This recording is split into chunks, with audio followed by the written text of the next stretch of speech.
आपको पता चल गया होगा। काफी इंटरेस्टिंग टॉपिक हम शुरू करने जा रहे हैं। वैसे तो बेटा रीजनिंग में हर चीज इंटरेस्टिंग है, रीजनिंग में कोई ऐसी चीज नहीं है जो इंटरेस्टिंग ना हो, हर चीज अपने आप में बहुत इंटरेस्टिंग है, हर टॉपिक इंटरेस्टिंग है, ठीक है। हर टॉपिक, रीजनिंग का कोई ऐसा टॉपिक ही नहीं है जो इंटरेस्टिंग ना हो, ठीक है। सारे के सारे टॉपिक्स बहुत इंटरेस्टिंग है रीजनिंग के अंदर, ठीक है जी। तो आज हम शुरू करने वाले हैं रीजनिंग का वो चैप्टर जिससे रीजनिंग की शुरुआत होती है और हम कहते हैं पासा, यानी कि हिंदी में इसको कहते हैं पासा, इंग्लिश में कहते हैं डाइस। बेसिकली ये जो पासा है ये एक घन होता है। क्या होता है? एक घन। बट हम घन इसलिए नहीं बोलेंगे, हम घन इसलिए नहीं बोलेंगे क्योंकि हमारे सिलेबस में एक अलग से चैप्टर है क्यूब एंड क्यूबॉइड, है ना। हम एक डिफरेंट चैप्टर पढ़ते हैं क्यूब एंड क्यूबॉइड, घन और घनाभ, ये चैप्टर ही अलग है। इसलिए हम डाइस को सिर्फ डाइस बोलेंगे, यानी कि पासा बोलेंगे, हम इसको क्यूब नहीं बोलेंगे, ठीक है।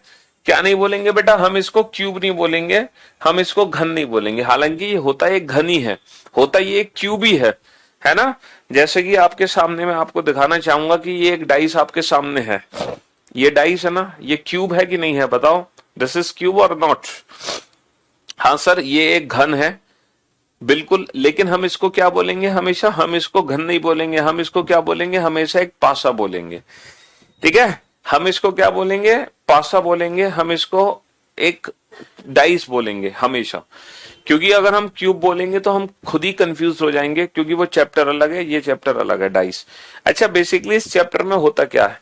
इस चैप्टर में होता यह है कि ये जो डाइस है, आपको कितनी सरफेस डाइस की दिखाई देती है? भाई डाइस में टोटल कितनी सरफेस होती है? सर किसी भी डाइस में टोटल 6 सरफेस होती है, 6 सतह होती हैं। जैसे कि ये एक सरफेस है, आपने लूडो तो खेला होगा, हाँ जी, जिससे लूडो खेलते हैं वही एक पासा होता है डाइस। तो किसी भी डाइस में टोटल 6 सरफेस होती हैं, 6 सतह होती हैं। लेकिन जब हम किसी भी डाइस को देखते हैं, जैसे कि मान लो मैं आपको ये फिगर दिखा रहा हूं, तो जब हम किसी भी डाइस को देखते हैं तो एट ए टाइम हमें टोटल कितनी सरफेस दिखाई देती है? Sir at a time total हमें सिर्फ 3 सरफेस दिखाई देती हैं, 1 2 3 दिखाई सिर्फ 3 देती हैं, होती हैं टोटल 6। दिखाई कितनी दे रही है? 1 2 3, जबकि है कितनी? 6। अच्छा, जो बाकी की 3 सरफेस कहाँ है जो दिखाई नहीं दे रही हैं? वो छिपी हुई हैं।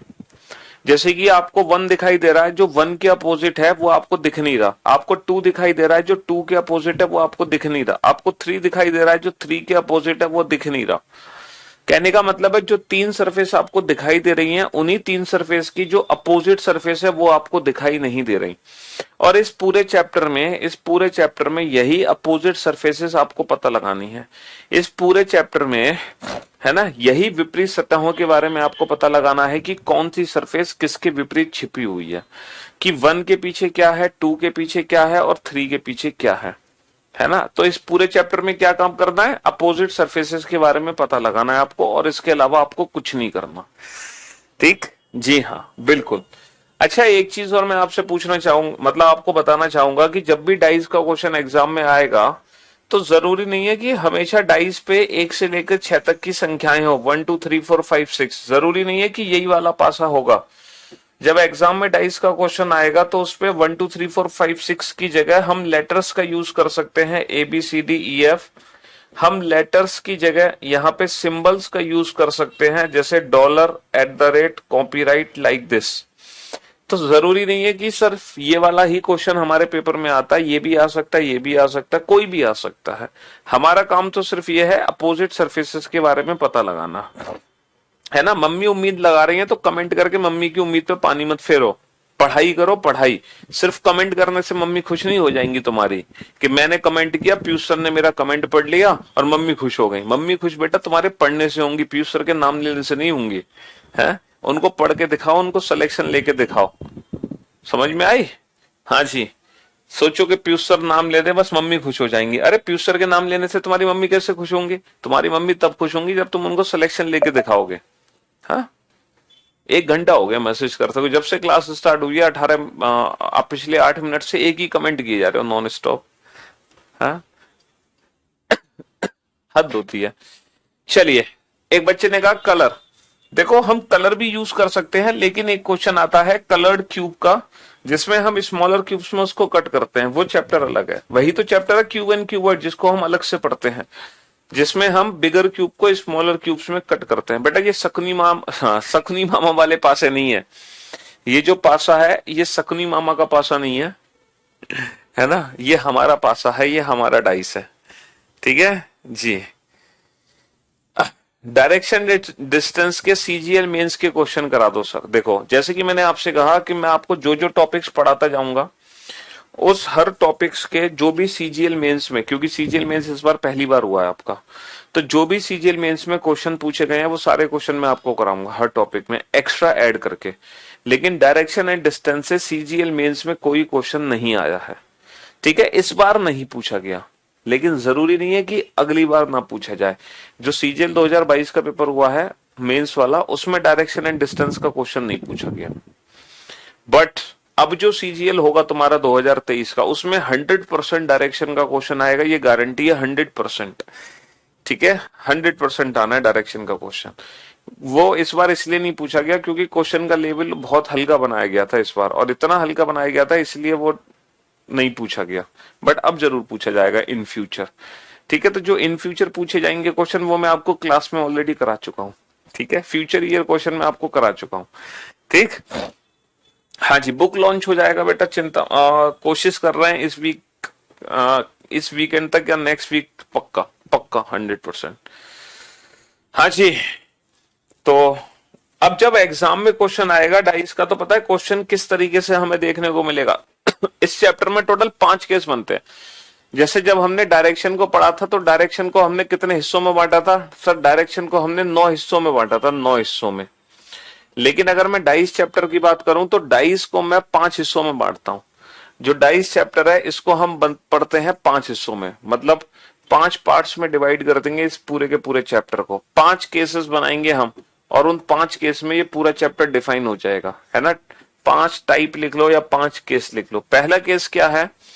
जब एग्जाम में एक डाइस की फिगर होगी, सिंगल फिगर, और इस फिगर से रिलेटेड हमसे क्वेश्चन पूछा जाएगा। जैसे कि मैं आपसे पूछूं find the number which is opposite to, find the number which is opposite to 4, है ना। Find the number which is opposite to 4, 4 के विपरीत सतह ज्ञात कीजिए, 4 के विपरीत सतह ज्ञात कीजिए, है ना। तो एक सिंगल फिगर का क्वेश्चन हमारे एग्जाम में आ सकता है, ये पहला केस है। दूसरा केस, सेकंड केस क्या बनेगा कि जब मैंने डाइस को देखा तो मुझे जो सरफेस दिखाई दी वो 1 2 3 दिखाई थी। अब इसी डाइस को मैं दोबारा से देख सकता हूं किसी और एंगल से, इसी पासे को मैं दोबारा से देख सकता हूं किसी और एंगल से।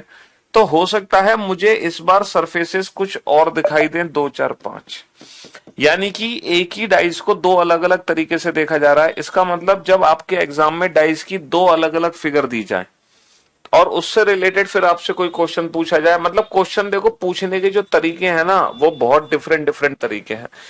मैं तो आपको बिल्कुल एक बेसिक तरीका लिख के बता रहा हूं, है ना, बहुत ही बेसिक सा तरीका है ये, लेकिन क्वेश्चंस पूछने के बहुत डिफरेंट डिफरेंट तरीके हैं।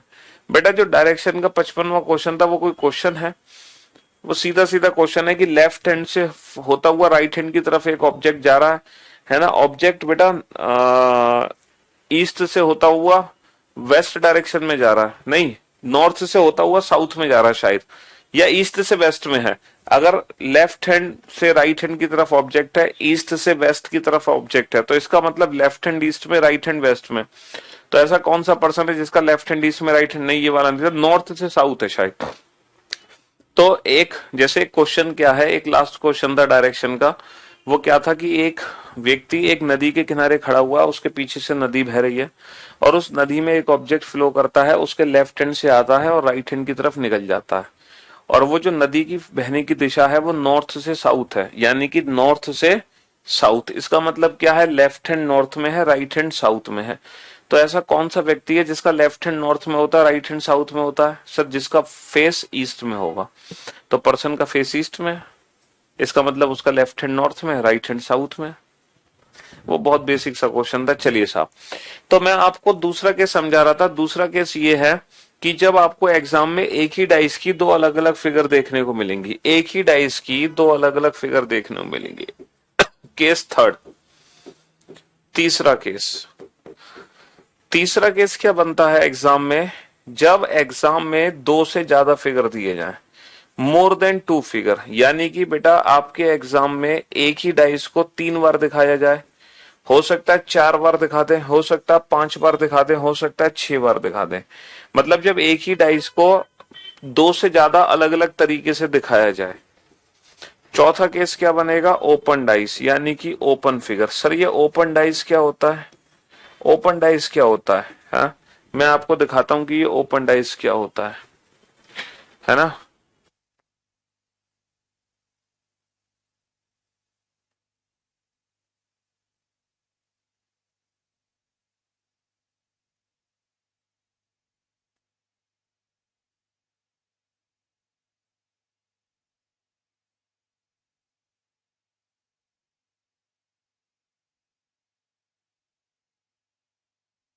ये है ओपन फिगर।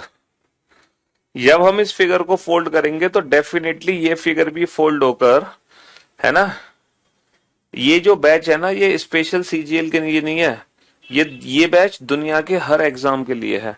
ये बैच सीजीएल के लिए भी है, सीएचएसएल के लिए भी है, एमटीएस के लिए भी है, सीपीयू के लिए भी है, एलडीसी के लिए भी है, दिल्ली पुलिस के लिए भी है, हरियाणा पुलिस के लिए भी है, एमपीएसआई के लिए भी है, बिहार एसआई के लिए भी है, किसी भी स्टेट लेवल एग्जाम के लिए भी है, यूपीएससी सीसेट के लिए भी ये बैच है, डिफेंस के लिए भी है, टीचिंग के लिए भी है, रेलवे के लिए भी है और बैंकिंग के लिए भी है। लेकिन बैंकिंग वाले बच्चों को सारे चैप्टर नहीं पढ़ने, उन्हें सिर्फ लिमिटेड चैप्टर पढ़ने हैं।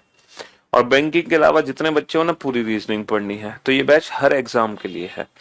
हाँ, तो जैसे ये है ओपन फिगर, जब आप इस फिगर को फोल्ड करोगे ना तो ये फिगर फोल्ड होकर किसकी शेप लेगा, एक डाइस की शेप लेगा। देखो ये बन गया एक मेरा डाइस, ठीक है, ये बन गया मेरा एक डाइस। तो ये है ओपन डाइस, इसको हम क्या बोलते हैं, ओपन डाइस, खुला हुआ पासा। ठीक है, ये पासा ही है बेटा। जैसे कि मैं आपको एक और फिगर दिखाता हूं, ये आप फिगर देख पा रहे हैं, है ना, ये भी क्या है, ये भी एक खुला हुआ पासा है। जब आप इस फिगर को फोल्ड करेंगे तो ये फिगर भी फोल्ड होकर किसकी शेप लेगा, देखो एक डाइस की शेप लेगा। मैंने इसको फोल्ड कर दिया और ये डाइस बन के मेरा तैयार हो गया, बन गया ना डाइस। हाँ जी। तो एग्जाम में ये वाला क्वेश्चन भी आ सकता है जिसमें ओपन फिगर आपके सामने होगी, है ना, जिसमें ओपन फिगर आपके सामने होगी। ये है चौथा केस। और एक आखिरी केस है, पांचवा केस, वो है लैंग्वेज बेस्ड क्वेश्चन, भाषा पे आधारित प्रश्न। लैंग्वेज बेस्ड क्वेश्चन, भाषा पर आधारित प्रश्न, यानी कि टोटल हमारे 5 केसेस बनेंगे एग्जाम में। पहला केस क्या बनेगा एग्जाम में, पहला केस बनेगा कि सिंगल फिगर का क्वेश्चन आए। सेकंड केस क्या बनेगा कि 2 फिगर का क्वेश्चन आए। थर्ड केस क्या बनेगा, 2 से ज्यादा फिगर का क्वेश्चन आए। चौथा केस क्या बनेगा, ओपन फिगर वाला क्वेश्चन आए। पांचवा क्वेश्चन क्या बनेगा, लैंग्वेज बेस्ड वाला क्वेश्चन आए। तो ये 5 केसेस हैं जो इस चैप्टर में बनते हैं। जैसे डायरेक्शन को हमने, है ना, जैसे डायरेक्शन को हमने कितने पार्ट में डिवाइड किया था, 9 हिस्सों में बांटा था, वैसे ही डाइस को हम कितने हिस्सों में बांटेंगे, 5 हिस्सों में बांटेंगे। तो ये टोटल 5 केसेस हैं जो हमारे एग्जाम में बनेंगे। ठीक है, हाँ जी। चलिए बेटा, मैं आपको जो क्लास में क्वेश्चंस कराता हूँ ना वो मैं आपको हर एग्जाम कवर कर लेता हूँ। जितने भी टाइप्स आपको कराता हूँ उसमें दुनिया भर के सारे एग्जाम कवर हो जाते हैं। तो सबसे पहले, अच्छा एक बात मुझे बताओ, अगर जब एग्जाम में 2 फिगर का क्वेश्चन आएगा, है ना, अगर मान लो एग्जाम में 2 फिगर का क्वेश्चन आ गया और ये 2 फिगर आपके सामने आ गई, तो मुझे एक बात बताओ, इन दोनों फिगर में ऐसी कितनी सरफेस हैं जो कॉमन दिखाई दे रही हैं। मान लो 2 फिगर का क्वेश्चन आपके एग्जाम में आपको देखने को मिलता है। मान लो ऐसा क्वेश्चन एग्जाम में आया जिसमें एक ही डाइस की 2 अलग अलग फिगर दी गई हैं। ठीक है, तो पहली बार जब आपने डाइस को देखा तो आपको दिखाई दिया 1 2 3, दोबारा जब आपने डाइस को देखा तो आपको दिखाई दिया 4 5 6। तो मुझे एक बात बताओ, जब ये 2 फिगर का क्वेश्चन पेपर में आया है ना, जब डाइस को मैंने 2 अलग अलग तरीके से देखा है, तो इन दोनों फिगर में कितनी ऐसी सरफेस हैं जो कॉमन दिखाई दे रही हैं आपको, ये बताओ। कितनी ऐसी सरफेस हैं जो कॉमन दिखाई दे रही हैं? Sir there is no common, एक भी सतह को सामान्य नहीं है। एक भी सतह मेरी सामान्य नहीं है, देयर इज नो कॉमन, एक भी सरफेस मेरी दोबारा से मुझे दिखाई नहीं दी। तो क्या ये जरूरी है कि जब भी क्या ये जरूरी है कि जब भी मैं एक ही पासे को दो अलग अलग एंगल से देखूंगा, क्या ये जरूरी है कि जब भी मैं एक ही पासे को दो अलग अलग एंगल से देखूंगा, है ना, जब भी मैं पासे को दो अलग अलग एंगल से देखूंगा तो क्या हमेशा ऐसा होगा कि दोनों फिगर में एक भी सरफेस कॉमन ना हो? क्या ये जरूरी है कि दोनों फिगर में एक भी सरफेस कॉमन ना हो? ये बताओ, बताओ, क्या ये जरूरी है दोनों फिगर में एक भी सरफेस कॉमन ना हो? सर ये जरूरी नहीं है, क्योंकि यहां पर मैंने एक ही पासे को दो अलग अलग एंगल से देखा है, तो यहां पर हमने क्या देखा, तीन मुझे यहां भी दिखाई दिया, तीन मुझे यहां भी दिखाई दिया, तो there is only one common, there is only one common. तो जब मैंने एक ही पासे को दो अलग अलग एंगल से देखा तो यहां पर दोनों में एक सतह मेरी सामान्य दिखाई दे रही है, दोनों में एक सतह मेरी सामान्य दिखाई दे रही है। समझ रहे हो? हाँ जी। और क्या पॉसिबिलिटी हो सकती है? एक दो तीन, तीन, और क्या पॉसिबिलिटी हो सकती है बेटा? चार तीन दो। सर ये भी तो हो सकता है जब आप एक ही पासे को दो अलग अलग तरीके से देखो तो दोनों फिगर में आपको दो सरफेस कॉमन दिखाई दे, फिर there is only two common, when there are only two common. तो एग्जाम में जब एक ही पासे को दो अलग अलग एंगल से देखेंगे हम, जब हम एक ही पासे को दो अलग अलग तरीके से देखेंगे तो टोटल उसके अंदर कितने केस बन सकते हैं? सर उसके अंदर टोटल तीन केस बन सकते हैं। कितने केस बन सकते हैं? तीन केस बन सकते हैं। पहला केस क्या बनेगा? सर दोनों फिगर में एक भी सरफेस मेरी कॉमन ना हो। दूसरा केस क्या बनेगा? दोनों फिगर में एग्जैक्टली एक सरफेस मेरी कॉमन हो। तीसरा केस क्या बनेगा? सर दोनों फिगर में मेरी दो सरफेस कॉमन हो। क्या कोई और केस बन सकता है? ये बताओ। एक बच्चा कह रहा है सर एक एक केस और बन सकता है, ऐसा भी तो हो सकता है सर तीनों ही सरफेस कॉमन हो जाए। है, एक बच्चा कह रहा है सर ये भी तो हो सकता है ये जो एक दो तीन दिखाई दिया यही एक दो तीन आपको दोबारा दिखने लग जाए। तो बाबू अगर यही एक दो तीन मुझे दोबारा दिखने लग गया, अगर मेरी तीनों सरफेस कॉमन हो गई, तो ये टू फिगर क्वेश्चन नहीं है, ये सिंगल फिगर क्वेश्चन है, क्योंकि ये दोनों फिगर एक ही हैं। ये सिंगल फिगर क्वेश्चन है, फिर ये डबल फिगर क्वेश्चन नहीं है, फिर तो उसने आपको मूर्ख बना दिया। तो बेसिकली आपने आपने दूसरी फिगर देखी ही नहीं डाइस की, आपने वही फिगर देख ली, सेम वही फिगर देख ली। जैसे कि मैं आपसे आपको दिखाता हूं, ये बताओ आपको कौन कौन से नंबर दिखाई दे रहे हैं डाइस के? आपको कौन कौन से नंबर दिखाई दे रहे हैं? 1 2 3। तो ये डाइस की आपको एक फिगर दिखाई दे रही है। फिर मैंने थोड़ा सा जादू किया और मैं आपसे कह रहा हूं कि अब मैं आपको कुछ और फिगर्स दिखाऊंगा। ठीक है, अब देखो, अब आपको कौन कौन से नंबर दिखाई दे रहे हैं? पहले आपको 1 2 3 दिखाई दे रहे थे, अब कौन कौन से नंबर दिखाई दे रहे हैं? देखना जरा, 2 3 और 1। सर अब भी हमें 1 2 3 दिखाई दे रहे हैं। इसका मतलब 1 2 3 पहले दिखा, 1 2 3 अब दिखा। तो इसका मतलब मैंने आपको डाइस को दो बार नहीं दिखाया, मैंने सिर्फ एक ही बार दिखाया। जो पहले देखा वही अब देखा। आपने कुछ नया थोड़ी देखा, कुछ नया नहीं देखा आपने, क्योंकि वही तीन नंबर दोबारा से रिपीट हो गए। तो इसीलिए ये टू फिगर क्वेश्चन नहीं है, ये वन फिगर क्वेश्चन है। टू फिगर क्वेश्चन कब होता? जैसे पहले आपने 1 2 3 देखा और अब आप ये देखो, अब आप ये तीन नंबर देखो। अब आपको कौन कौन से नंबर दिखाई दे रहे हैं? 2 5 और 4, है ना। तो पहले 1 2 3 दिखा, अब 2 5 4 दिखा, यानी कि अब आपको एक सरफेस कॉमन दिखाई दे रही है। तो कहने का मतलब ये है, कहने का मतलब ये है कि जब भी हम डाइस के दो अलग अलग फिगर देखेंगे तो तीन पॉसिबिलिटी बनेंगी। पहली पॉसिबिलिटी कि दोनों में कोई भी सरफेस कॉमन ना हो, दूसरी दोनों में एक सरफेस कॉमन हो, तीसरी दोनों में दो सरफेस कॉमन हो। अब आप अपने मन में इस चैप्टर को बेटा डिफाइन करो, इस डाइस चैप्टर को डिफाइन करो अपने मन में, इस पूरे चैप्टर की एक पिक्चर बना के तैयार करो अपने मन में, इस डाइस चैप्टर की एक पिक्चर बना के तैयार करो। ये बताओ डाइस चैप्टर के अंदर जब एग्जाम में आपको क्वेश्चन देखने को मिलेंगे तो कितने टाइप्स के क्वेश्चन देखने को मिलेंगे? ये बताओ, कितने टाइप्स के क्वेश्चन?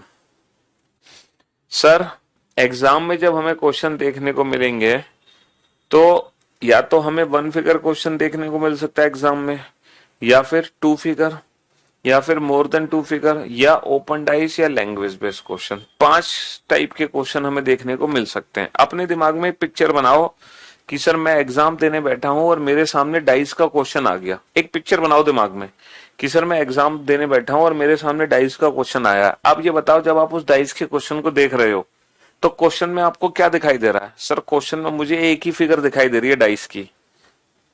दूसरे क्वेश्चन पे पहुंचो, फिर जब आप दूसरे क्वेश्चन पे पहुंचे तो आपको क्या दिखाई दे रहा है? सर सेकंड क्वेश्चन में मुझे डाइस की 2 फिगर दिखाई दे रही हैं। लेकिन 2 फिगर के अंदर भी कितने केस बनेंगे? सर 2 फिगर के अंदर भी 3 केस बनेंगे। हो सकता है दोनों फिगर में सर एक भी सरफेस कॉमन ना हो सकता है दोनों फिगर में एक सरफेस कॉमन हो सकता है दोनों फिगर में 2 सरफेस कॉमन हो। फिर आप, तो जो आपने के अंदर 3 केस बन गए। फिर आप अगले तीसरे क्वेश्चन पे पहुंचे, फिर आपको 2 से ज्यादा फिगर दिखाई दे रही हैं, 3 4 5 6।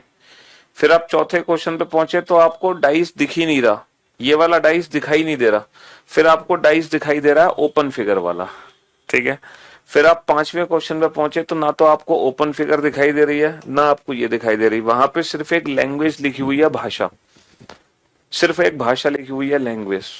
और वही क्या है? वही डाइस का क्वेश्चन है, ठीक है। जब आप उस लैंग्वेज को पढ़ोगे तो आपको समझ आएगा ये तो पासे की बात कर रहे हैं, ठीक है जी हाँ। चलिए, तो इस चैप्टर को शुरू करने से पहले एक बेसिक सी डेफिनेशन है, एक बेसिक सी टर्म्स है, जरा उसके बारे में जान लेते हैं। लिखो स्टैंडर्डाइज।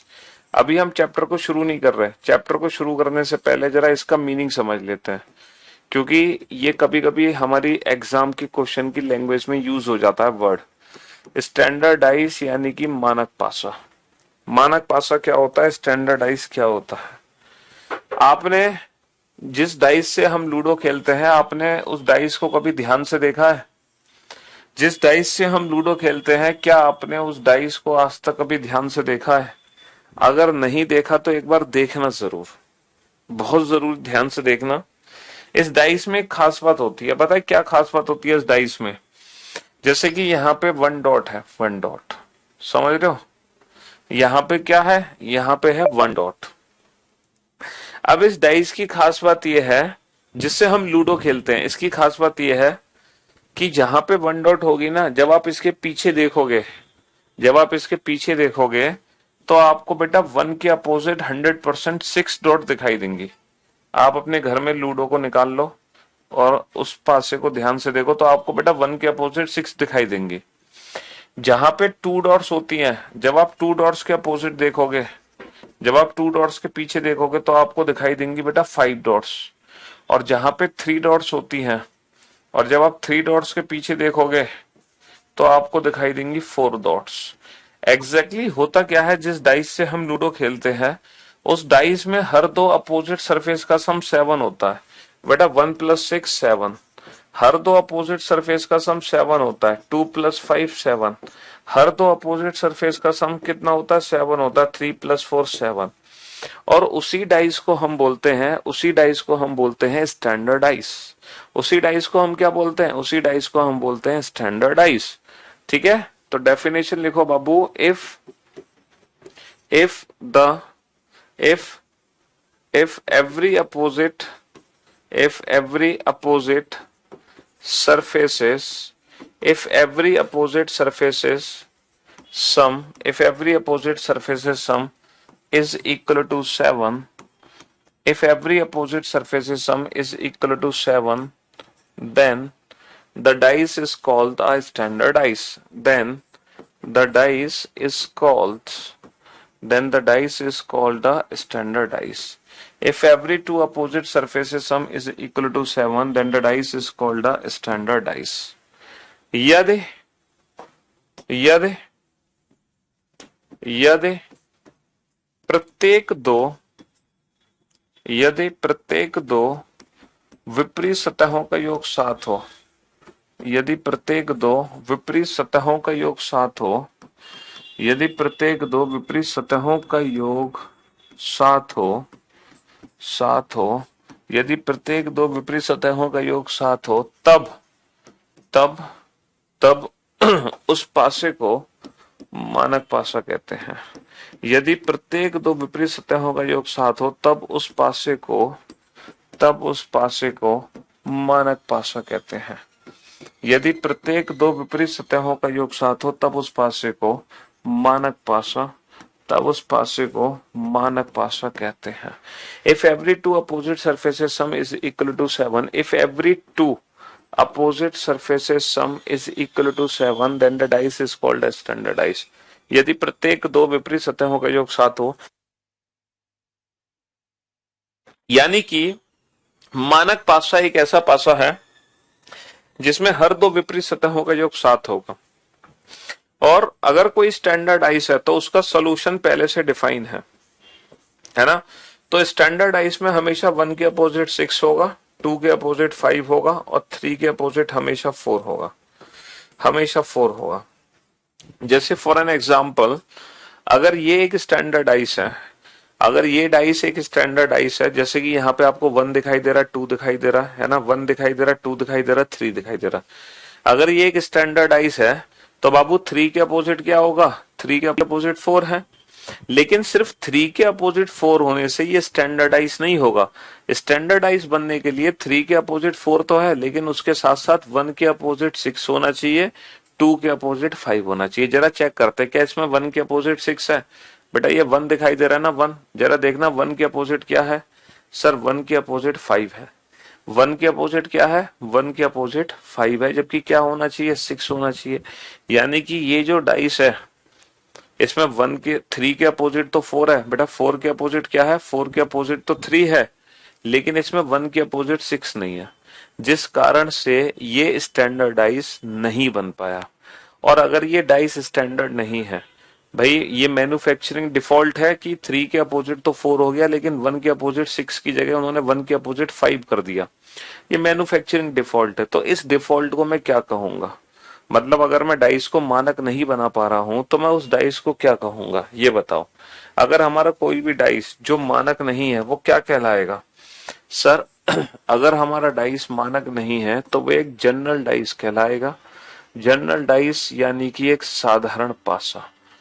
अब आप समझ गए होंगे कि जनरल डाइस होते क्या है ना। दुनिया का हर वो पासा, दुनिया का हर वो डाइस जो स्टैंडर्ड नहीं है, दुनिया का हर वो पासा जो मानक नहीं है, वो क्या है, जनरल डाइस।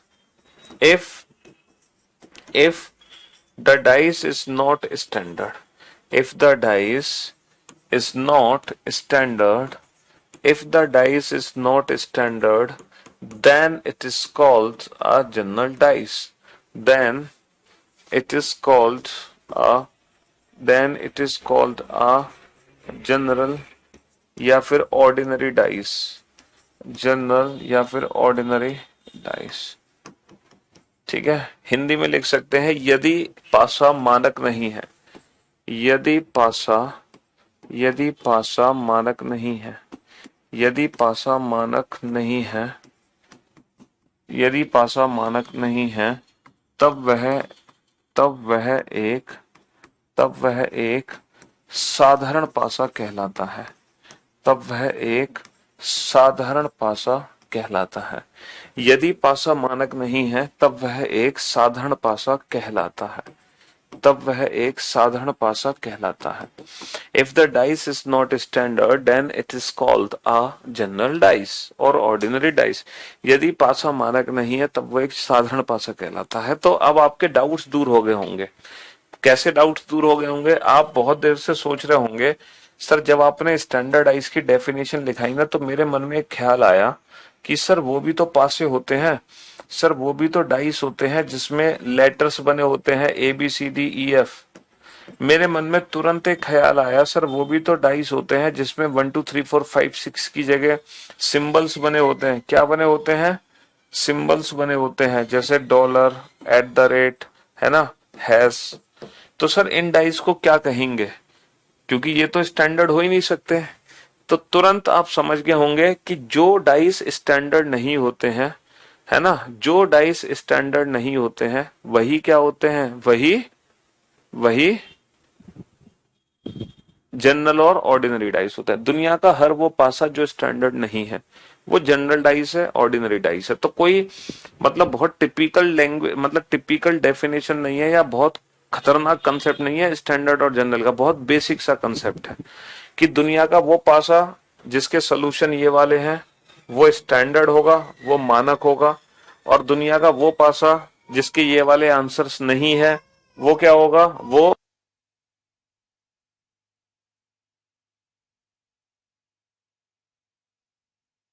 क्या होगा, वो एक जनरल डाइस होगा। ठीक है। दुनिया का हर वो पासा जिसके ये वाले आंसर्स हैं वो एक मानक पासा है, वो एक स्टैंडर्ड डाइस है। और दुनिया का हर वो पासा जिसके ये वाले आंसर्स नहीं है वो क्या है, वो एक जनरल डाइस है, वो एक साधारण पासा है, ऑर्डिनरी डाइस है। ठीक है। जैसे कि एक डाइस मैं आपके सामने बनाऊं और मैं आपसे पूछूं बताओ ये जो डाइस है वो क्या है, ये जो डाइस है ये क्या है। इस डाइस पे 1 से लेकर 6 तक की संख्याएं अंकित हैं।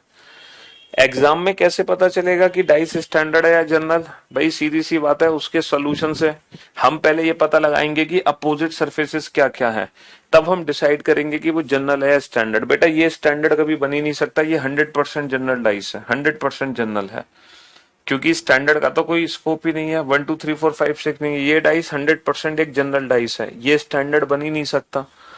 अच्छा ये जो डाइस है ये भी 100% एक जनरल डाइस है, ये कभी स्टैंडर्ड बन ही नहीं सकता। क्या मुझे कोई एक्सप्लेन कर सकता है कि ये डाइस कभी स्टैंडर्ड क्यों नहीं बन सकता? सर ये डाइस स्टैंडर्ड इसलिए नहीं बन सकता क्योंकि स्टैंडर्ड डाइस में 3 के अपोजिट 4 होना चाहिए। सर यहाँ पे 3 के साथ 4 है, भाई यहाँ पे 3 और 4 एक साथ है, जबकि 3 के विपरीत होना चाहिए 4। भाई स्टैंडर्ड डाइस में क्या होता है, 1 के अपोजिट 6, 2 के अपोजिट 5, 3 के अपोजिट 4। लेकिन यहाँ पे 3 के अपोजिट ना देके 3 के साथ है, तो यानी कि 3 के जो अपोजिट है वो 4 के अलावा कोई और नंबर है।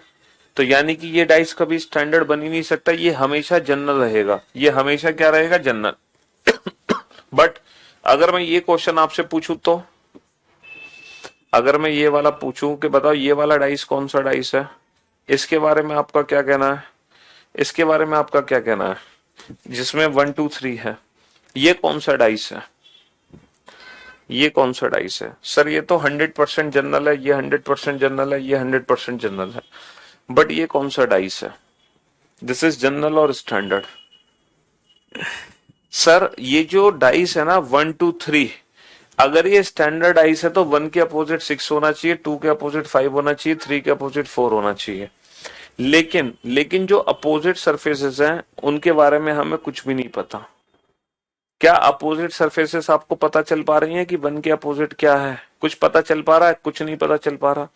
अरे मेरे दोस्त, मेरे भाई, मैंने आपको ये वाली सरफेस दिखा दी 1 2 3, मैंने आपको 1 दिखा दिया सामने, मैंने आपको 2 दिखा दिया ऊपर, मैंने आपको 3 दिखा दिया राइट हैंड साइड पे। तो आप ये कैसे डिसाइड करोगे कि ये एक स्टैंडर्डाइज है? भाई जरूरी थोड़ी है कि 3 के अपोजिट 4 हो। जरा देखना, क्या 3 के अपोजिट 4 है? हाँ सर 3 के अपोजिट 4 है, बट सिर्फ 3 के अपोजिट 4 होने से ये स्टैंडर्डाइज नहीं होगा। भाई 1 के अपोजिट 6 भी तो होना चाहिए, तो क्या जरूरी है कि इसमें 1 के अपोजिट 6 है? जरा देखना यहाँ पे क्या है, 1 के अपोजिट 5 है। तो कहने का मतलब है कि ये जो डाइस है ये डाइस स्टैंडर्ड हो भी सकता है और नहीं भी हो सकता, इसको कंफर्म नहीं कर सकते। भाई ये 1 के अपोजिट 6 भी हो सकता है, 2 के अपोजिट 5 भी हो सकता है, 3 के अपोजिट 4, तो ये स्टैंडर्डाइज हो भी सकता है और नहीं भी हो सकता, है ना? तो इधर जनरल और स्टैंडर्ड, बट ये जनरल है, ये भी जनरल है और ये भी जनरल है, बट इसका डिसाइड हम नहीं कर सकते दिस इज स्टैंडर्ड और जनरल, जब तक हमें ये ना पता चल जाए कि 1 के अपोजिट क्या है। जब तक हमें सारे आंसर्स ना पता चले तब तक हम एक सिंगल फिगर देख के किसी भी डाइस को डिफाइन नहीं कर सकते, है ना? किसी भी डाइस को, जैसे कि मैं आपके सामने 2 फिगर बनाने जा रहा हूं अलग अलग डाइस की, 2 अलग अलग डाइस हैं। आप बताना इनमें से कौन सा स्टैंडर्ड है, कौन सा जनरल है। जैसे 2 4 6, 2 4 6, 1 3 6। अब बताओ इनमें से कौन सा डाइस स्टैंडर्ड है और कौन सा जनरल डाइस है, कैसे डिसाइड करोगे? कैसे डिसाइड करोगे कि इनमें से स्टैंडर्ड कौन सा है, जनरल कौन सा है? सर ये वाला डाइस कभी भी स्टैंडर्ड नहीं हो सकता, ये हमेशा जनरल होगा, हमेशा। क्यों? क्योंकि सर स्टैंडर्ड डाइस में 1 के अपोजिट 6 आना चाहिए, और इस डाइस में कभी भी 1 के अपोजिट 6 नहीं जा सकता। तो जब इसमें 1 के अपोजिट 6 नहीं जा सकता तो ये हमेशा जनरल रहेगा, 100% जनरल रहेगा। हाँ जी, ठीक है, चलिए।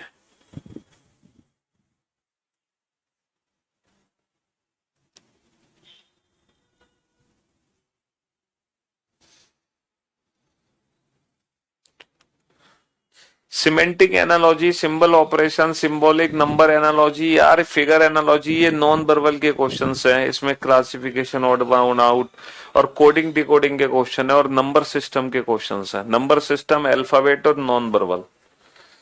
ठीक है, ये जो डाइस है बेटा ये जनरल डाइस है 100%, बट ये जो डाइस है ये स्टैंडर्ड और जनरल दोनों हो सकता है। ये स्टैंडर्ड भी हो सकता है, जनरल भी हो सकता है, इसको डिसाइड नहीं कर सकते, इसका डिसाइड नहीं कर सकते, बट ये 100% जनरल डाइस है। तो मैं उम्मीद करता हूं कि आपको जनरल स्टैंडर्ड का कंसेप्ट बहुत अच्छे से समझ आ गया होगा। तो स्टैंडर्ड डाइस सिर्फ एक वही डाइस होता है जिसमें हर दो अपोजिट सरफेस का सम कितना हो, 7 हो, है ना। वरना वरना हमारा डाइस हमेशा जनरल डाइस होगा। ठीक है, वरना हमारा डाइस हमेशा जनरल डाइस होगा। और किसी भी सिंगल फिगर को देख के हम ये बता ही नहीं सकते हैं कि वो स्टैंडर्ड, मतलब वो स्टैंडर्ड है कि नहीं। जनरल का तो कंफर्म हो सकता है सिंगल फिगर को देख के एक बार, बट स्टैंडर्ड कभी कंफर्म नहीं हो सकता सिंगल फिगर से। ठीक है जी, हाँ जी। तो दूसरा, जनरल और स्टैंडर्ड दोनों नहीं है, दोनों में से कोई एक है, या तो ये जनरल है या फिर ये स्टैंडर्ड है, दोनों में से कोई एक होगा, दोनों नहीं हो सकता। ठीक है,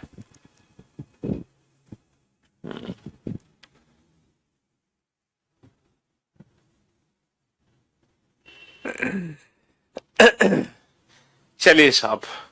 तो मेरे दोस्त, मेरे भाई, अब आप लोग मुझे एक बात बताओ कि ये जो डाइस चैप्टर है इसमें हमने क्या देखा कि सर एग्जाम में जब क्वेश्चन आएगा तो टोटल 5 केसेस बनेंगे।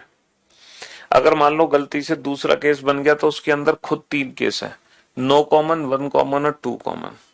और फिर हमने जाना कि व्हाट इज स्टैंडर्ड और व्हाट इज जनरल डाइस। ठीक है, साधारण पासा और मानक पासा क्या है। लेकिन अभी तक हमने चैप्टर शुरू नहीं किया, अब हम इस चैप्टर को स्टार्ट करने जा रहे हैं। तो सबसे पहले हेडिंग डालो केस फर्स्ट, क्योंकि आप लोग जानते हो। और पहला केस क्या था, when only one figure is given, when only one figure is given. तो पहले केस से शुरुआत करो, when only one figure is given, जब केवल जब केवल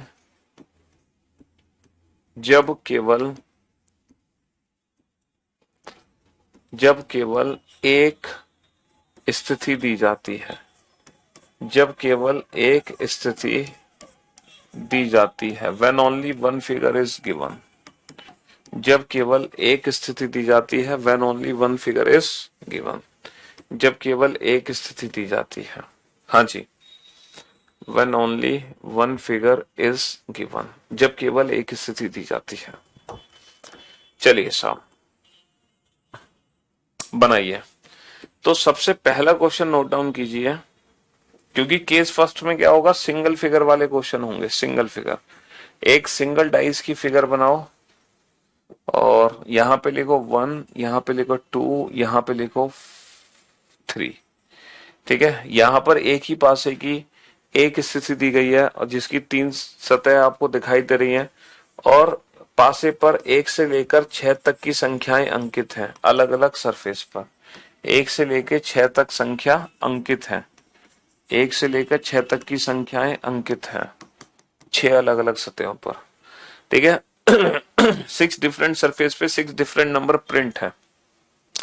और क्वेश्चन आपसे पूछा है, find the number which is opposite to, find the number which is opposite to 1, एक के विपरीत सतह ज्ञात कीजिए। Find the number which is opposite to 1, एक के विपरीत सतह ज्ञात कीजिए। अच्छा, आप लोग अगर डाइस को बना नहीं पा रहे हैं तो आप लोग ये बना लो वाई बना के भी डाइस का काम चल सकता है। 1 2 3, और यहां लिख लो आप 1 2 3। आप सिर्फ ये वाई बना लो, अगर आप डाइस नहीं बना पा रहे हो कंप्लीट तो वाई बना के काम चला सकते हो। ठीक है जी, बनाओ find the number which is opposite to 1। तो अभी थोड़ी देर पहले मैंने आपको क्या समझाया था कि जब डाइस की एक सिंगल फिगर आपको दिखाई देती है, जब डाइस की एक सिंगल फिगर आपको दिखाई देती है, आपको 1 दिखाई दे रहा है, आपको 2 दिखाई दे रहा है, आपको 3 दिखाई दे रहा है, तो जब डाइस की सिंगल फिगर आपको दिखाई देती है तो हम डेफिनेट अपोजिट सरफेस को डिफाइन नहीं कर सकते। 1 के अपोजिट कोई भी संख्या आ सकती है, 1 के अपोजिट कोई भी संख्या आ सकती है।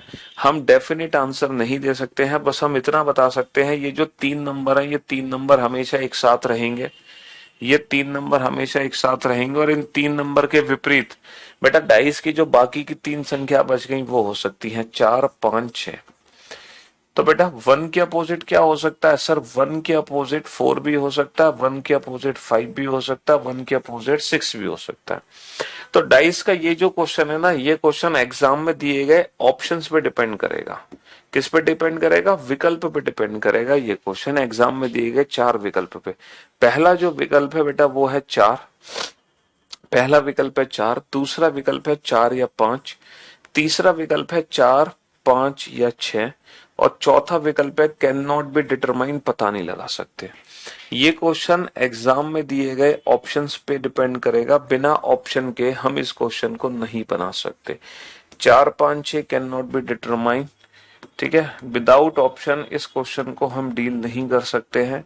4, 1, 4, 2, 3 can not be determine, without option हम इस क्वेश्चन को बना ही नहीं सकते।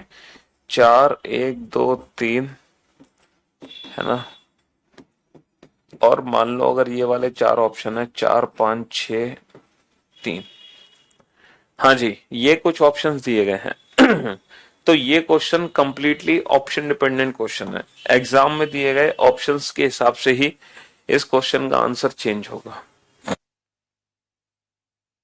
तो 1 के अपोजिट बेटा, 1 के अपोजिट 4 भी हो सकता है, 1 के अपोजिट 5 भी हो सकता है, 1 के अपोजिट 6 भी हो सकता है ना। एक के पीछे कोई भी संख्या जा सकती है, बट हमें पता है एक के पीछे कभी 2 या 3 नहीं होगा, एक के पीछे 4, 5, 6 में से कुछ भी हो सकता है। एक के पीछे 4, 5, 6 में से कुछ भी हो सकता है। बहुत बढ़िया। लेकिन यहां पर हम आंसर देंगे पता नहीं लगा सकते, कैन नॉट बी डिटरमाइन, पता नहीं लगा सकते, कि एक के विपरीत एक पता नहीं कर सकते, पता नहीं कर सकते कि एक के विपरीत क्या है। एक के विपरीत 4 भी हो सकता है, 5 भी हो सकता है, 6 भी हो सकता है। अच्छा, एक के विपरीत 4 भी हो सकता है, 5 भी हो सकता है, 6 भी हो सकता है। तो यहां भी आंसर होगा कैन नॉट बी डिटरमाइन, पता नहीं कर सकते एक के विपरीत क्या है। लेकिन यहाँ एक के विपरीत कभी 1 नहीं होगा, कभी 2 नहीं होगा, कभी 3 नहीं होगा, तो यहां पर क्या होगा? एक के विपरीत 4 होगा, यहां पर एक के विपरीत 4 होगा।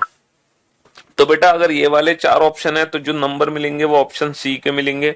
अगर ये वाले 4 ऑप्शन है तो ऑप्शन डी के मार्क्स मिलेंगे। अगर ये वाले 4 ऑप्शन है तो भी ऑप्शन डी के मार्क्स मिलेंगे।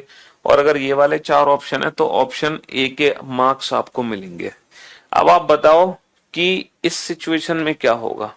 बेटा एक के विपरीत कभी 3 तो नहीं हो सकता, एक के विपरीत कभी 3 तो नहीं हो सकता, क्योंकि 3 तो एक के साथ है। अब यहां पर हम कौन सा ऑप्शन चूज करें? सर वैसे तो हमें लग रहा है कि ये प्रिंटिंग मिस्टेक है, ऐसे 3 ऑप्शन एक साथ आने नहीं चाहिए। लेकिन गलती से मान लो अगर ये प्रिंटिंग मिस्टेक एग्जाम में है, तब हम कौन सा ऑप्शन चूज करेंगे? सर इस सिचुएशन में हम चूज करेंगे 1 के अपोजिट 6। इस सिचुएशन में हम चूज करेंगे 1 के अपोजिट 6। क्यों? क्योंकि हम फिर इसको स्टैंडर्डाइज मान के आंसर दे देंगे। क्योंकि अगर एग्जामिनर चाह रहा है कि इन तीनों में से कोई एक विकल्प को चूज करें, अगर एग्जामिनर चाह रहा है तीनों में से कोई एक विकल्प को चूज करें, तो हम किस ऑप्शन को चूज करेंगे? जो डेफिनेट आंसर है। डेफिनेट आंसर कब निकलेगा? इसको स्टैंडर्डाइज मानकर। तो यहां पर हम ये एज्यूम कर लेंगे कि दिस इज अ स्टैंडर्डाइज, ये एक मानक पासा है। बेटा ऑप्शन यहां पर ये जो आंसर है ना 4, ये पॉसिबिलिटी है, पॉसिबिलिटी। और जब कैन नॉट बी डिटरमाइन जब can not be determine option है तो हम पॉसिबिलिटी वाला ऑप्शन चूज नहीं करेंगे। यहां पर हमारी मजबूरी है कि हमने पॉसिबिलिटी वाला ऑप्शन चूज किया, क्योंकि बाकी के 3 ऑप्शन हो नहीं सकते। लेकिन यहां पर हम कैन नॉट बी डिटरमाइन ही देंगे, पॉसिबिलिटी नहीं देंगे। इसीलिए तो मैंने आपको डिफरेंट डिफरेंट ऑप्शंस लिखा दिए, ताकि एग्जाम में कोई भी कॉम्बिनेशन आए आप हर कॉम्बिनेशन को सॉल्व कर सकते हैं, हर कॉम्बिनेशन को सॉल्व कर सकते हैं। ठीक है जी हाँ। तो कहने का मतलब यह है कि जब वन फिगर का क्वेश्चन एग्जाम में आएगा तो हम डेफिनेट आंसर नहीं दे सकते हैं, ये 3 नंबर हमेशा एक साथ रहेंगे और इन 3 नंबर के विपरीत बाकी के 3 नंबर हो सकते हैं, बाकी के 3 नंबर हो सकते हैं। जैसे एक और क्वेश्चन लिखो फिर से बेटा, सिंगल फिगर के क्वेश्चन बनाएंगे अभी। हमने एक पासा बनाया, इस बार हमें जो नंबर दिखाई दिए वो दिखाई दिए 1 3 4। हमसे पूछा है find the number which is opposite to, find the number which is opposite to, which is opposite to 3। 3 के विपरीत सतह ज्ञात कीजिए। हमसे पूछा है 3 के विपरीत सतह ज्ञात कीजिए और इस पासे में 1 से लेकर 6 तक की संख्याएं अंकित हैं। There are 6 different numbers on 6 different surfaces. Find the number which is opposite to 3, either 1 और 4, ईदर 2 और 5, ईदर 1 और 5, ईदर 2 और 4, ईदर 2 और 4। ठीक है, find the number which is opposite to 3। Find the number which is opposite to 3. 1, 4, 5 cannot be determined. Find the number which is opposite to 3. हाँ जी, which is opposite to 3. 5, 1, 4, 3. Find the number which is opposite to 3. है ना, opposite to 3. Find the number which is opposite to 3. 2, 5, 6, 4. 2, 5, 6, 4। तो different different मैंने options दिए हुए हैं। Sir अगर 4 option में 4 और 6 होता तब कौन सा ऑप्शन चूज करते हैं? सर अगर यहाँ पे 4 और 6 होता तो 4 और 6 को चूज कर लेते। अगर यहाँ पे इधर 4 और 6 वाला ऑप्शन होता तो 4 और 6। जैसे मैं आपको बताता हूँ, यहां बताता हूँ आप क्या पूछना चाह रहे हो। 2, 3 के अपोजिट 4, 3 के अपोजिट इधर 2, 5 और 6, नहीं इधर 2 और 5, और इधर 2, 5 और 6, या कैन नॉट बी डिटरमाइन। ठीक है, चलो अभी आपके सारे डाउट्स दूर हो जाएंगे। ऑप्शन ए 4, ऑप्शन बी इधर 2 और 5, इधर 2 और 5, इधर 1 और 4, या कैन नॉट बी डिटरमाइन।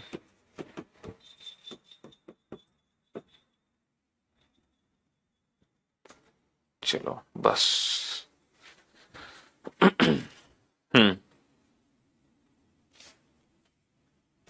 अब आप लोग मुझे एक बात बताओ, ये 1 फिगर क्वेश्चन है तो हम ये जानते हैं कि ये जो 3 नंबर है ये हमेशा एक साथ रहेंगे 1 3 4।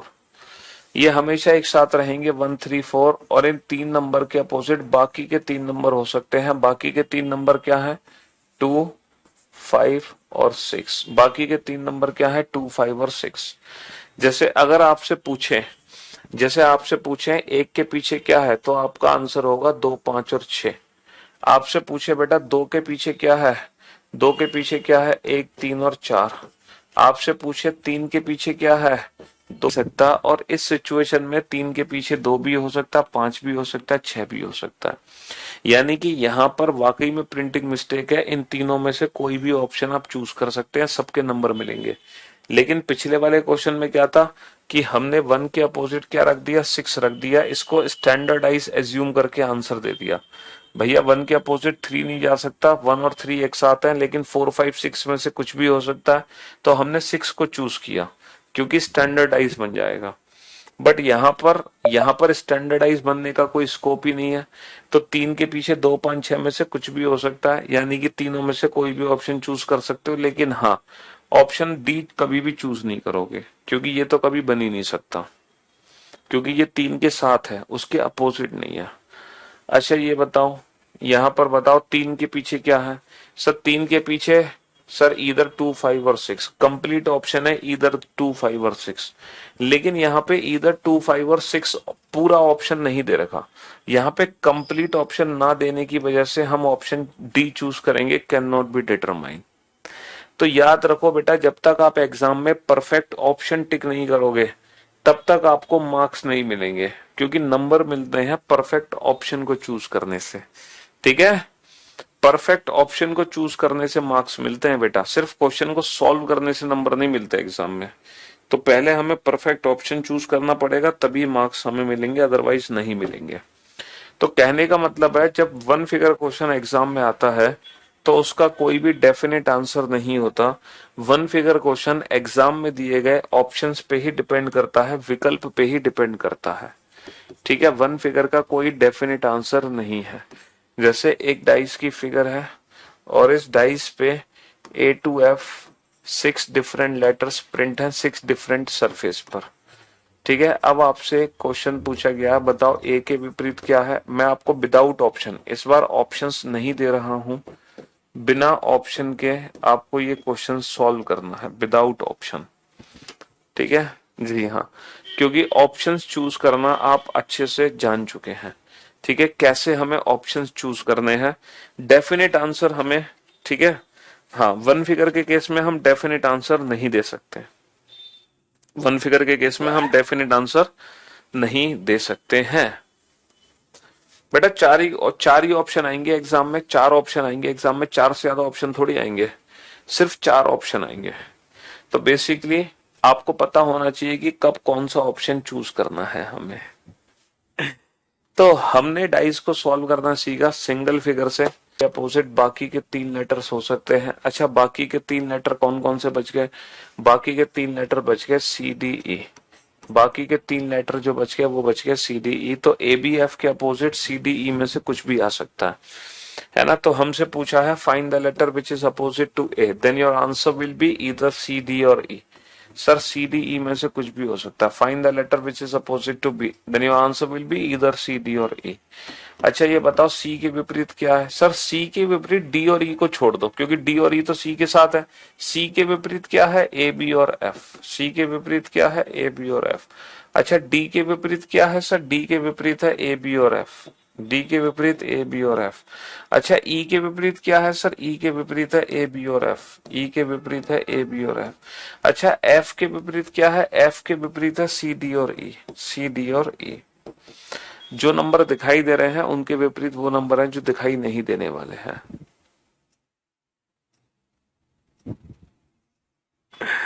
समझ रहे हो, हाँ जी। तो जब भी एग्जाम में सिंगल फिगर दी जाएगी तो सिंगल फिगर में आप बस एक चीज याद रखना, सिंगल फिगर वाले में बस एक ही चीज याद रखना। क्या याद रखोगे सिंगल फिगर में, सिंगल फिगर में यही चीज याद रखनी है हमें कि कोई भी सरफेस किसी के भी विपरीत जा सकती है। Find the number which is opposite to 3, find the number which is opposite to 3, find the number which is opposite to 3।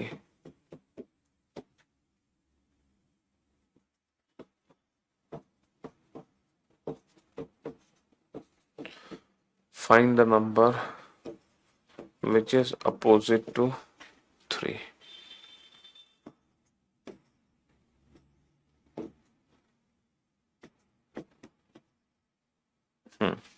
बताओ, find the number which is opposite to 3। हाँ जी, हाँ हाँ, आप VOD से भी सिलेबस कंप्लीट कर सकते हैं, कोई दिक्कत नहीं है। आप आराम से VOD से सिलेबस कंप्लीट कर लो, पूरी रीजनिंग हो जाएगी, है ना। पढ़ाई तो एक बहाना है, हम तो आपकी स्माइल देखने आते हैं।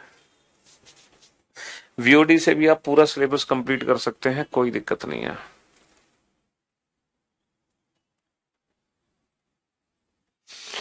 तो वन फिगर क्वेश्चन में बेटा हम कभी भी डेफिनेट आंसर नहीं दे सकते, कोई भी सरफेस किसी के भी विपरीत जा सकती है। ये जो तीन नंबर हैं 1 2 5, ये हमेशा एक साथ रहेंगे, है ना।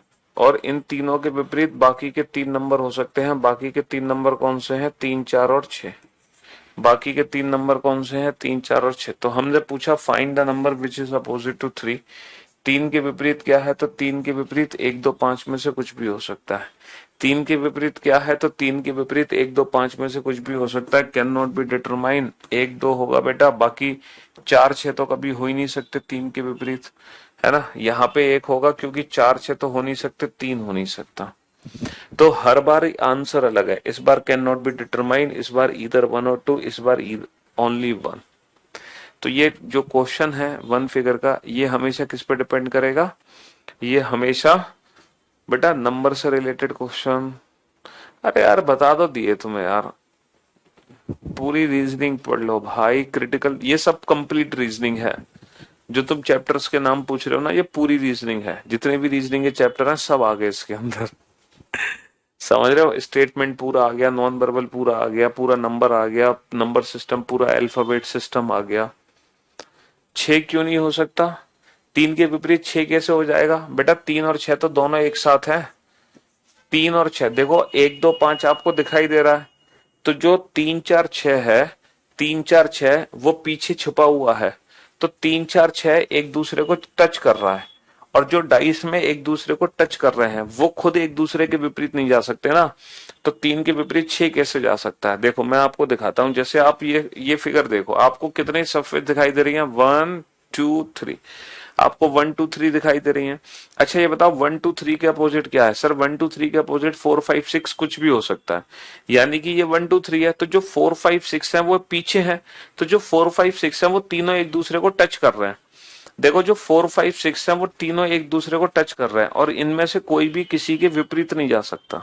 बताओ कोई एक दूसरे के विपरीत जा सकता है क्या? 4 के अपोजिट कभी 6 या 5 हो सकता है? कभी नहीं हो सकता। क्योंकि अगर आपको 1 2 3 दिखाई दे रहा है और 4 5 6 अगर छुपा हुआ है, तो 4 5 6 तीनों एक दूसरे को टच करेंगे, और वो खुद एक दूसरे के विपरीत नहीं जा सकते। ठीक है? हाँ जी। तो है ये, if this is a if this is a standardized if this is a standardized, then what is opposite to what is opposite to 5? यदि यह एक मानक पासा है, यदि यह एक मानक पासा है, यदि यह एक मानक पासा है, यदि यह एक मानक पासा है, तब तब 5 के विपरीत सतह ज्ञात कीजिए।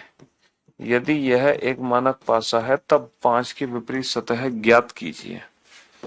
तब 5 के विपरीत सतह ज्ञात कीजिए। 1 2 3, ईदर 1 2 और 3। यदि यह एक मानक पासा है तब 5 के विपरीत सतह ज्ञात कीजिए। इसका डेफिनेट आंसर है, क्योंकि अगर ये एक स्टैंडर्डाइज है तो 5 के अपोजिट क्या होगा? सर डेफिनेटली 5 के अपोजिट 2 होगा, क्योंकि स्टैंडर्डाइज में हर दो अपोजिट सरफेस का सम कितना होता है? 7 होता है। 1 के अपोजिट 6, 2 के अपोजिट 5, 3 के अपोजिट 4। तो ये अगर स्टैंडर्डाइज है तब हमारा आंसर फिक्स हो जाएगा, तब हमारा आंसर फिक्स हो जाएगा। बेटा केस सेकंड हेडिंग डालो, when only two positions when only two positions of a dice when only two positions of a dice are given। जब एक ही पासे की दो स्थितियां दी जाती हैं,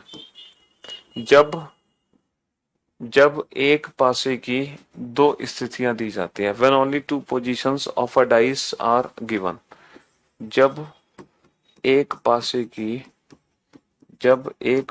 की दो स्थितियां दी जाती हैं। अच्छा एक बात बताओ, जब एक पासे की दो स्थितियां दी जाएंगी, जब एक पासे की दो स्थितियां दी जाएंगी, तब दोनों स्थितियों के अंदर कितने केस बनेंगे? सर जब एक पासे की दो स्थिति दी जाएंगी, जब एक ही पासे की दो स्थिति दी जाएंगी, तो दोनों स्थितियों के अंदर कितने केस बनेंगे? 3 केस बनेंगे।